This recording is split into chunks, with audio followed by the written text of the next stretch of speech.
Assalamualaikum warahmatullahi wabarakatuh. Halo teman-teman, apa kabarnya hari ini? Semoga kalian selalu diberikan kesehatan dan selalu diberikan kebahagiaan oleh Allah Subhanahu wa taala. Nah, pada kesempatan kali ini saya Adelia Hasna dengan NIM 1807926 dan rekan saya Afifah Rusida Faza dengan NIM 1808334 akan mempresentasikan hasil eksperimen efek Hall yang kami lakukan.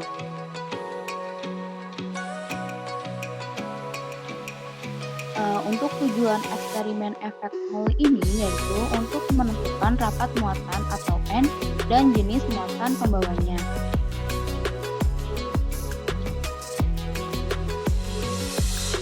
Kemudian untuk rumusan masalah dari eksperimen efek Hall ini yaitu yang pertama, bagaimana cara menentukan rapat muatan pembawa, kemudian bagaimana cara menentukan jenis muatan pembawa, kemudian berapakah besar persentase kesalahan presisi pada percobaan, dan yang terakhir, pengolahan data mana yang lebih baik digunakan dalam percobaan dan mengapa hal tersebut demikian. Jadi selanjutnya kita akan membahas mengenai efek Hall. Efek Hall ini merupakan pemisahan muatan dalam kawat penghantar yang sedang dialiri arus listrik dan dikenai dengan medan magnet. Fenomena ini memungkinkan kita menentukan tanda muatan pada pembawa muatan dan jumlah pembawa muatan per volume stasiun N dalam suatu konduktor serta memudahkan untuk mengukur medan magnet. Hal ini dikarenakan ketika terjadinya pemisahan muatan, maka terdapat beda potensial antara bagian atas dan bagian bawah. Serta beda potensial Hall ini atau yang disimbolkan dengan pH akan terjadi apabila bagian atas dan bawahnya ini diberi tegangan listrik sehingga muatan negatif akan mengalir dari lempengan bagian atas ke lempengan bagian bawah. Pengaruh dari beda potensial Hall ini untuk menentukan tanda muatan pembawa yang terlihat ke arah mana arus listrik akan mengalir. Jika muatan pembawa yang terlihat ini ke arah negatif, ke arah kiri atau yang bernilai negatif, maka arus listrik ini akan berlawanan dengan pergerakan muatan, yaitu ke kanan. Begitupun sebaliknya. Kemudian, untuk penumpukan atau pengumpulan muatan akibat dari pemisahan muatan ini dapat menyebabkan sisi tersebut menjadi lebih elektropositif ataupun elektronegatif. Nah, hal ini bergantung pada pembawa muatannya. Perbedaan muatan di setiap sisi-sisinya akan mengakibatkan perbedaan potensial di keduanya.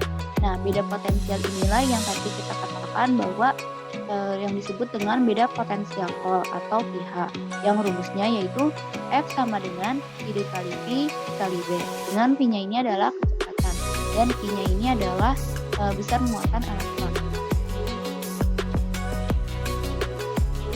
Dari pembelokan muatan ini dipengaruhi oleh gaya Lorentz yang bekerja pada sistemnya dan dapat kita ketahui untuk arah pembelokan tersebut dengan menggunakan kaidah tangan kanan. Nah, kesamaan gaya magnetnya dapat kita tuliskan sebagai berikut. Fn sama dengan Q dikali Vd dikali B, yang dalam hal ini Vd adalah kecepatan drift. Kecepatan drift akan timbul apabila terdapat arus listrik. Nah, gaya magnetik akan diimbangi dengan gaya elektrostatik. Seperti dari definisi efek Hall ini, bahwa efek Hall akan terjadi ketika medan magnet dialiri oleh arus listrik sehingga terdapat gaya elektrostatiknya yang bernilai Fe sama dengan Q dikali E. Sehingga dalam hal ini Q dikali Vd dikali B akan sama dengan Q dikali E. Kemudian kita akan peroleh bahwa E sama dengan Vd dikali B berdasarkan dari persamaan sebelumnya. Kemudian jika lempengan ini memiliki lebar sebesar W, maka I-nya sama dengan E dikali W, sehingga besar tegangan Hall didapat akan pH sama dengan E dikali W atau Vd dikali B dikali W. Dengan nilai E yang itu kita peroleh dari persamaan 3, yaitu E sama dengan Vd dikali B. Selanjutnya, Vd dikali W sama dengan pH per B. Kemudian kita ketahui bahwa rumus dari arus dalam eksperimen ini yaitu I sama dengan N kali Q dikali Vd dikali A. dengan A merupakan luas penampang lempengannya. Untuk lempengan lebar W dan tebal B, luas penampangnya adalah A sama dengan WB. Kemudian karena pembawa muatannya ini berupa elektron, maka besar besar dari E-nya ini adalah besar dari elektron itu sendiri, yaitu 1,602 dikali 10 pangkat min 19. Sehingga didapat densitas jumlah muatan yang menyalurkan N adalah N sama dengan I per I dikali VD dikali A sama dengan atau I per V kali B kali E dikali VD. Kemudian kita substitusikan dengan VD dikali W sama dengan VH per B sehingga diperoleh N sama dengan I kali B per I kali E kali B kali IH. Yang rumus inilah yang nantinya akan kita gunakan dalam percobaan. Kemudian untuk dasar teori pada eksperimen kali ini kami juga menyantumkan salah satunya medan magnet karena medan magnet dalam hal ini dalam percobaan ini sangat berkaitan erat. Medan magnet adalah ruang di sekitar magnet di mana jika benda-benda lain yang diletakkan dalam ruangan magnet tersebut akan mengalami gaya magnetik. Gaya magnetik ini dapat ditimbulkan oleh benda-benda yang bersifat magnetik dan arus listrik yang bergerak. Dapat dilihat dari gambar bahwa medan magnet ini bergerak dari kutub utara ke kutub selatan. Kemudian dari kutub utara ini akan mengarah keluar dan akan masuk ke kutub selatan. Namun dari ilustrasi ini hanyalah ilustrasi dalam pikiran kita. Pada kenyataannya medan magnet ini tidak terlihat oleh mata. Selanjutnya yaitu efek Hall pada semikonduktor. Nah, pada percobaan kali ini kami menggunakan semikonduktor. Mengapa harus semikonduktor? Karena semikonduktor ini sesuai dengan tujuan yang akan kita capai, yaitu menentukan jenis dari pembawa muatan ini.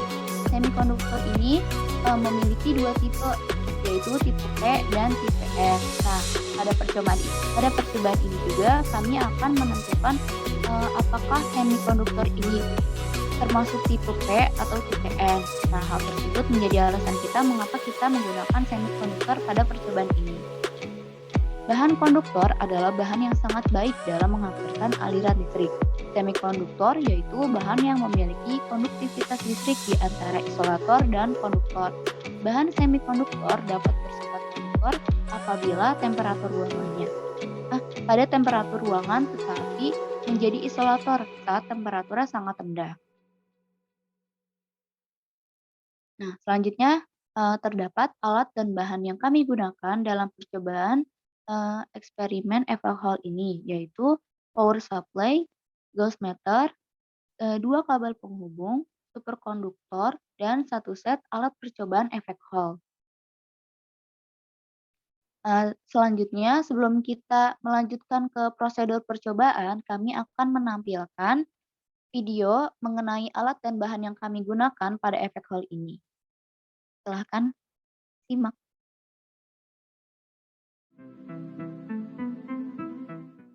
Eksperimen kelima yaitu efek Hall. Tujuan daripada eksperimen ini menentukan rapat muatan pembawa dan jenis muatan pembawa. Pada eksperimen efek Hall ini ada efek Hall eksperimen aparatus, ada elemen efek Hall. Nah, jadi kalian nanti bakal tentuin ini tuh bentuknya tipe P atau tipe N berdasarkan eksperimen ini. Selanjutnya ada kabel konektor, ada Gauss meter, sama di sini ada medan magnet. Nah, medan magnet ini kan ini selatan. Nah, berarti harus kebalikannya supaya tarik menarik. Jadi pada tipe ini untuk menyusunnya kalian bisa ngikutin tata cara yang di sini. Misalnya nih, kan ada sesi output. Nah, berarti sesi outputnya kita masukin ke sini. Nah, ngikutin berarti ini berarti di sini kan. Berarti colok ke sini. Selanjutnya ada H input.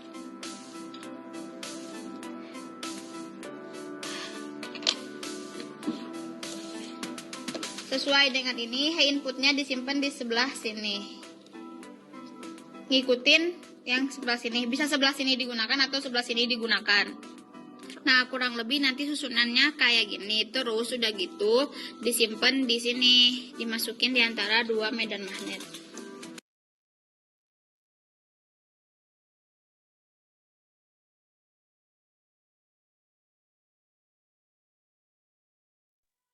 Ya, seperti itu contoh dari percobaan yang kami lakukan, khususnya di percobaan efek Hall. Sekarang selanjutnya kita akan membahas mengenai prosedur percobaan dan hal-hal lainnya mengenai percobaan efek Hall ini yang akan dijelaskan oleh rekan saya, Afifah. Ya, terima kasih Adel. Bismillahirrahmanirrahim. Selanjutnya adalah prosedur percobaan. Percobaan pertama yaitu medan magnet tetap dan kuat arusnya berubah.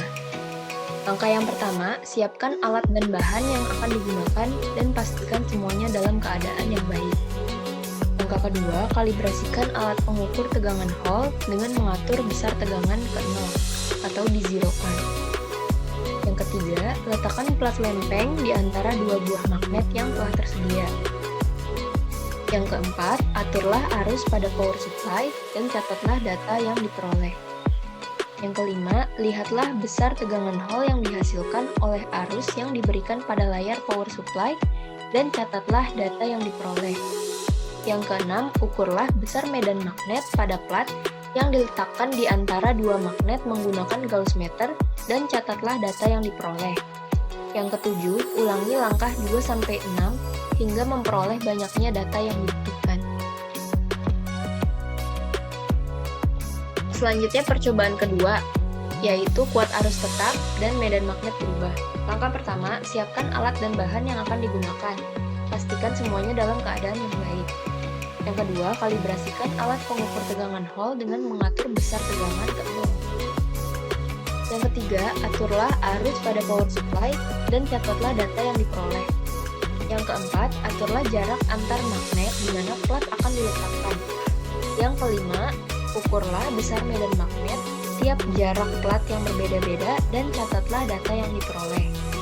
Dan yang terakhir, ulangi langkah 2-5 hingga memperoleh banyaknya data yang dibutuhkan.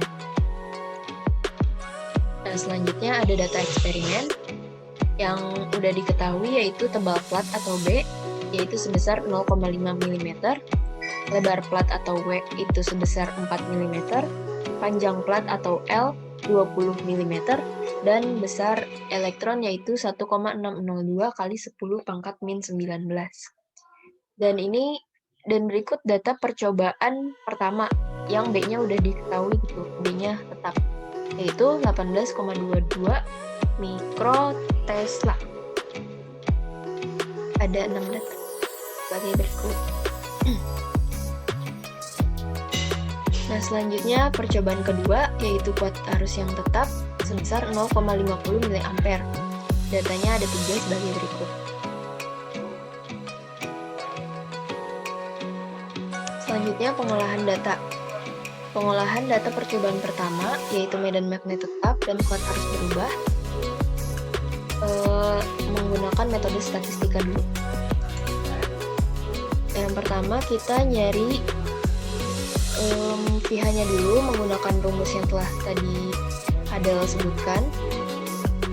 Lalu menghitung jumlah N. Ini aku perlu sebutin nggak sih, Del? Rumusnya? Pak, pihak tuh udah diketahui. Oke, sorry. Kalau N gitu, aku perlu sebutin nggak rumusnya? Gak usah, bilang aja yang tadi terlampir. Ya udah, oke. Semuanya gitu ya. Oke. Bismillah. Selanjutnya ada pengolahan data. Yang pertama, pengolahan data percobaan pertama, medan magnet tetap dan kuat arus berubah menggunakan metode statistika. Di sini I dan pH-nya udah diketahui, yaitu sebesar sekian, dan N-nya dihitung menggunakan rumus yang tadi sudah dijelaskan. Lalu mencari tanda mutlak N min N bar yang didapat. N bar itu didapatkan dari sini ya, rata-rata dari jumlah N. Lalu dihitung, habis itu nilai ini semua dikuadratkan. Selanjutnya harga rata-rata rapat muatan pembawa. N bar sama dengan sigma N per 6 karena jumlah datanya 6. Nih, karena 6, jadi pernya 6 juga. Sigma N-nya tadi min 6,48 kali 10 pangkat 5 per 6. Itu dibagi, habis itu dapat nilainya itu min 10,80 kali 10 pangkat 4 elektron per M pangkat 3. Untuk harga ketidakpastian dari rapat muatan pembawa, itu dapat dihitung menggunakan rumus delta N sama dengan akar dari sigma N min N bar pangkat 2 per N min 1. Nah, di situ dihitung hasilnya dapat 1,029 kali 10 pangkat 4 elektron per M pangkat 3. Nah, jadi diperoleh untuk harga rapat muatan pembawa yaitu N sama dengan N bar plus minus delta N. Jadi, ditulisnya seperti ini. N sama dengan min 10,80 plus minus 1,029 kali 10 pangkat 4 elektron per M pangkat 3. Dengan kesalahan perhitungan, yang pertama kesalahan presisinya rumusnya kayak gini, lalu dihitung dan didapatkan kesalahan presisinya yaitu 0,095%. Selanjutnya menggunakan metode grafik. Hasil dari metode grafik kira-kira seperti ini ya teman-teman. Nah, di sini kan ada intercept dan slope. Nah, intercept itu nilai y-nya dan slope itu nilai x-nya.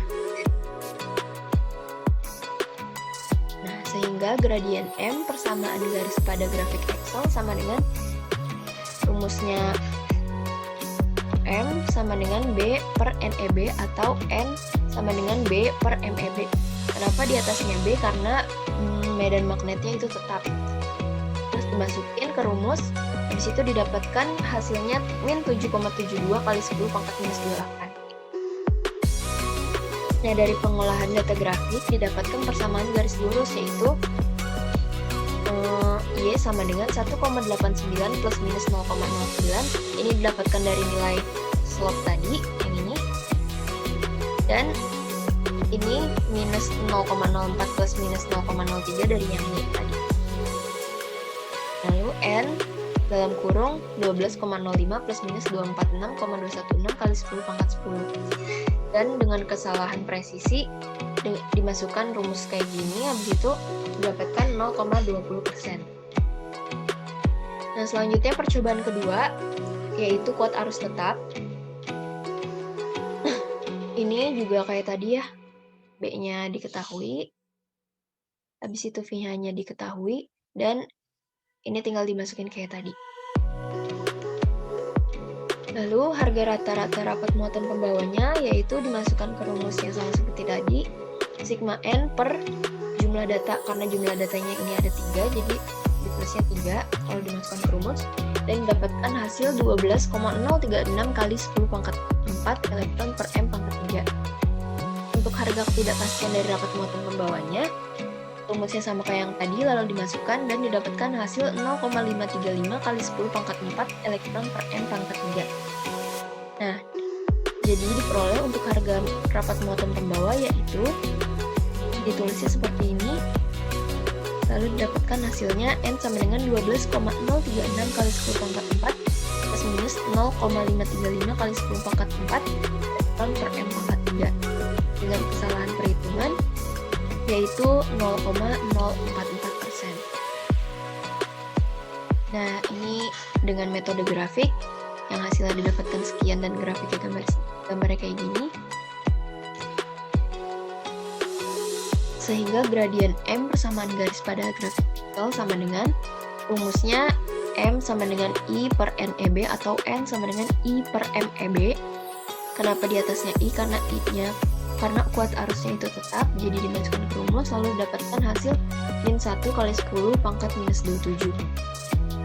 Nah, dari pengolahan data grafik didapatkan persamaan garis lurus yaitu Y sama dengan min 0,041 plus minus 0,00658 X plus minus 26011 plus minus 0,1492 dan N-nya 15,625 plus minus 96,153 kali 10 pangkat 13 dengan kesalahan presisi yaitu 6,15%. Nah, sekarang masuk ke analisis data.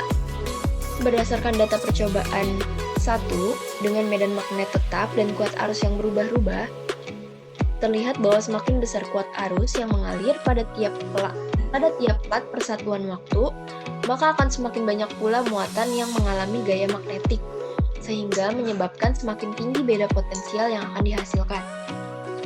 Nah, hasil perhitungan dengan metode statistika pada percobaan yang pertama, yaitu pada percobaan medan magnet tetap, diperoleh nilai rapat muatan atau N sebesar min 10,80 plus minus 1,029 kali 10 pangkat 4 elektron per M pangkat 3 dengan presentase kesalahan presisi sebesar 0,095%. Sedangkan dengan hasil perhitungan metode grafik didapatkan nilai N-nya itu 12,05 plus minus 246,216 kali 10 pangkat 10 elektron per M pangkat 3 dengan presentase kesalahan presisinya sebesar 0,20%. Lalu, berdasarkan data percobaan kedua dengan kuat arus tetap, terlihat bahwa semakin besar medan magnet, maka gaya magnetik yang diterima oleh muatan akan semakin besar pula, sehingga menyebabkan beda potensial juga semakin besar. Nah, hasil perhitungan dengan metode statistika diperoleh sebesar N sama dengan 12,036 kali 10 pangkat N sama dengan 12,036 plus minus 0,535 kali 10 pangkat 4 elektron per M pangkat 3 dengan presentase kesalahan presisi sebesar 0,044%. Dan menggunakan metode grafik diperoleh N sebesar 15,625 plus minus 96,153 kali 10 pangkat 13 elektron per M dengan kesalahan presisi sebesar 6,15%. Nah, berdasarkan hasil data percobaan terdapat persentase kesalahan. Hal-hal berikut mempengaruhi hasil data percobaan. Yang pertama, terdapat bahan akrilik di bawah magnet, sehingga akan mempengaruhi besar medan magnet. Dan yang kedua, terdapat kesalahan dalam penempatan gauge meter yang seharusnya ditempatkan ke semikonduktor bukan ke magnetnya. Nah, kesimpulan, berdasarkan hasil perhitungan, pengolahan data dan analisis dapat disimpulkan bahwa besar rapat muatan pembawa yaitu N sama dengan 12,036 plus minus 0,535 kali 10 pangkat 4 elektron per M pangkat 3 dengan presentase kesalahan sebesar 0,044%. Pengolahan data yang lebih baik digunakan adalah dengan cara medan magnet diubah dan kuat arusnya yang tetap menggunakan metode statistika karena menghasilkan kesalahan presisi yang paling kecil di antara penghitungan yang lainnya. Dan jenis muatan pembawa pada plat adalah elektron atau negatif. Nah, saran dari kelompok kami adalah dalam percobaan yang kami lakukan. Dalam percobaan, pada bagian bawah magnet terdapat bahan berupa akrilik, sehingga akan mempengaruhi besar medan magnet. Yang sebaiknya dalam percobaan efek Hall selanjutnya diusahakan tidak ada bahan lain, sehingga tidak ada yang mempengaruhi besarnya medan magnet. Kemudian, seringkali dalam percobaan, ketika ingin mengetahui besar medan magnet dengan menggunakan gauge meter, tetapi malah ditempelkan pada magnetnya, yang seharusnya tidak begitu gitu. Seharusnya itu ditempelkan pada semikonduktor. Untuk hal-hal seperti itu, sekiranya dapat diperhatikan kembali. Dan ini daftar pustakanya, dapat dilihat. Dan sekian, dan terima kasih. Baik, sekian presentasi dari eksperimen efek Hall yang kami sampaikan. Kiranya itu saja, kurang lebihnya mohon maaf. Wabillahi taufiq wal hidayah. Wassalamualaikum warahmatullahi wabarakatuh. Terima kasih teman-teman. Terima kasih teman-teman dan Bapak.